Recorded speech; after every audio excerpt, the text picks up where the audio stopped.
Nu gerai. Esu Miknevičiūtė Bronė, gimusi Noreikiškėse 20 metais spalio 11. Nu, daugiau ką. Dabar pasakot apie dėdę. Taip. Nu gerai, dabar dėdę tik žinau tiek, kada iškėlė mus, dėdukas atėjo prašė, kad tėtė iš Noreikiškių antai, kada žemę gavo savanorius, reiškia, jis jos jau nepajėgė apdirbti, o tėtė meistras buvo, nu ir jie tada nuėjo gyventi, nu ir jie sutiko, nu vienu žodžiu, kaip ten buvo, aš jau pamiršau, bet tik tai žinau, kad tėtė sakė, jeigu neisim pas notarą parašyti, dokumentų nesutvarkysim, aš neisiu gyventi, bet žinai, kaip apstatydavau seniau ir tėvai apstatydavau, nes dvaro žemę tai Noreikiškė dalino, tai jis tada prarastų Noreikiškė tą dvarą. Nu ir vienu žodžiu, ten nuėjau pas notarą ir dalino žemę Motiejus, kelintų gimimų mamos brolis, reiškia, tai dėduko sūnus, Uršulė, Uršulė buvo vyresnė, Motiejus ir mama mamų. Ir paskiau iš 4 žmonos 2 vaikai Juozas ir Elzė ir mamos Močeka ant 6 dalių. Tai tada tie Motiejus ir Uršulė sutiko, reiškia, nu, kaip čia pasakyti, pasirašė su dėduko sąlygom, apmokėjo už kiek ten jiem priklausė ir viskas, ir žinau, kad pinigus atvažiavo paimti pas dėduką, į dėdukas, nu, kiek aš buvau metų, aš negaliu pasakyti, aš jau irgi nebuvau maža, čia tas gal buvo 31, 2 metais, maždaug aš tik tiek žinau. Va, galiu tik tiek pasakyti.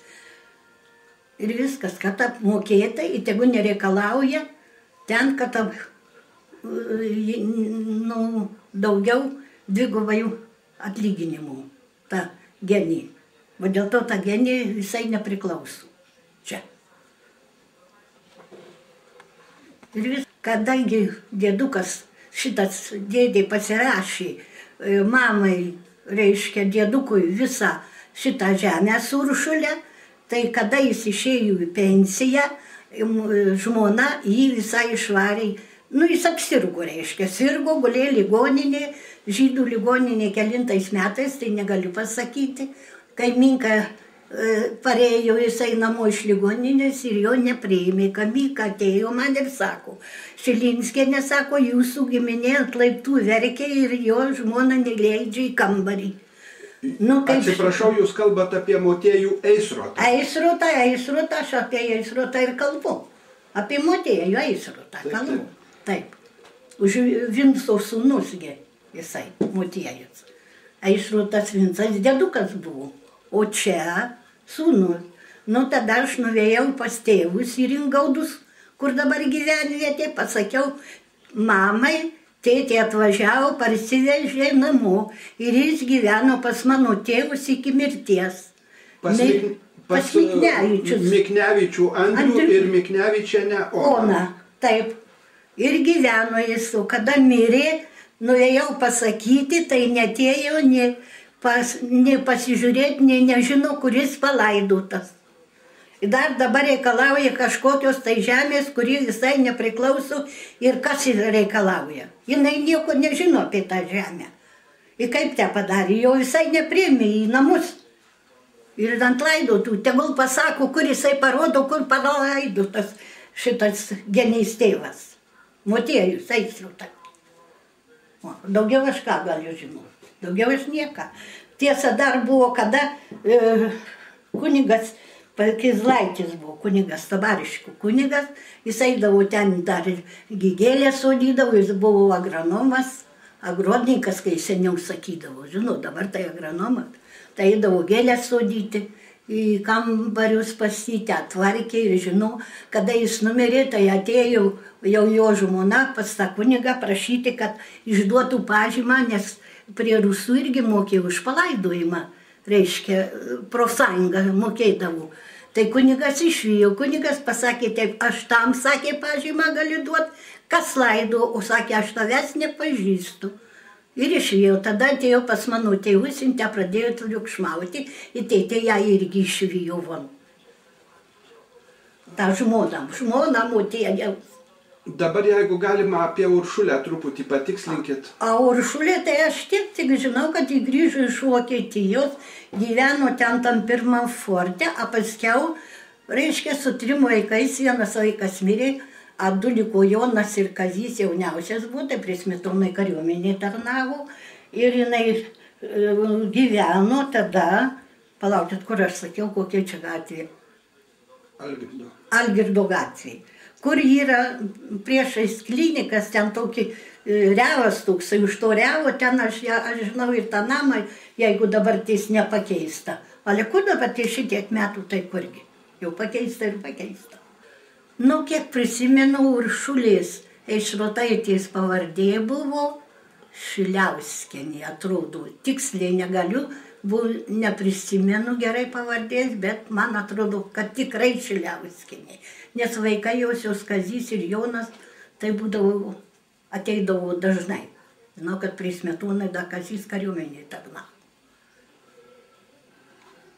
Pone Šilinskienė, jeigu galit papasakokit dabar apie, ką atsimenat apie Juozo Eišroto gyvenimą, kuris gyveno ir kada mirė ir taip toliau. Nu ką aš Dieve gimė, kuris gimė, tai Ringauduose gimė, aišku, ir gyveno Ringauduose, kuris vaikas 18 metų mokyklą lankė Tabariškių ir mokinosi su mano seserim, su mano, aš taigi vyriausia, jau buvau ištekėjusi ir aš tik tai tiek galiu pasakyti, gali jaunesni mano ten pasakyti broliai, seserys. Nu, brolių jau mažai turiu, kadangi iš 5 brolių liko tik vienas, nu, jis sesuo gali. Taigi jinai irgi, žinau, jisai biški gal metais kitais ir vyresnis buvo. Tik tai tiek, o žuvimas, tai ką žinau, tik tai, kad 46, atrodo, ar jisai 7, nežinau, kelintais metais, kai jisai pasiūstas buvo į mišką, malkų kirsti ten kažkokiu, tai kaip seniau vis reikėdavo, nu, įsipirkti miške patiem sausuolės tas pasigaminti. Ir ten skribai jį suėmė. Ir viskas, ir nuo to vaikas negrįžo. Tik aš tiek galiu pasakyti. Ir paskiau buvo, kaip tai garliavo išmestas, sakė, kur tai šiukšlyti. Ir ką? Tik žinau, kad paskiau nakties metu partizanai parvežė nuo mūsų kunigo Kizlaičio padėjimu į Tabariškį palaidotas jisai yra. Nežinia, jo užregistruoti negalėjo, kadangi jį laikė kaip, vienu žodžiu, kaip čia pasakyti, nu prie rusų.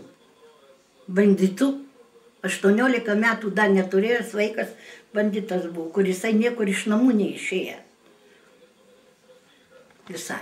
Galiu pasakyti, dėdukas buvo gavęs už 2 savanorius, už vieną gavo žemę, 9 hektarai, kur Ringauduose randasi, o už antrą sūnų gavo miškų. Ir tą mišką, kai pardavė, tada, kada teismas priteisė jiem, reiškia, pasirašė, kad tą žemę jie praleidžia, tada dėdukas jiems už tą miškų pardavimą sumokėjo dalis, kurį jiem priklausė.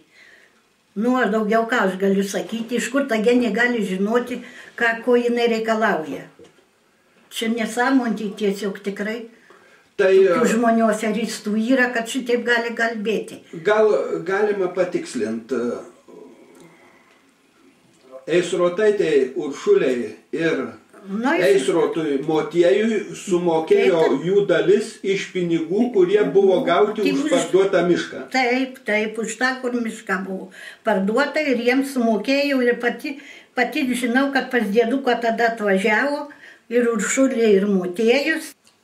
Nu, noriu dar papildyti, kad savanoriai buvo Eišrotas Juozas ir Eišrotas Jonas.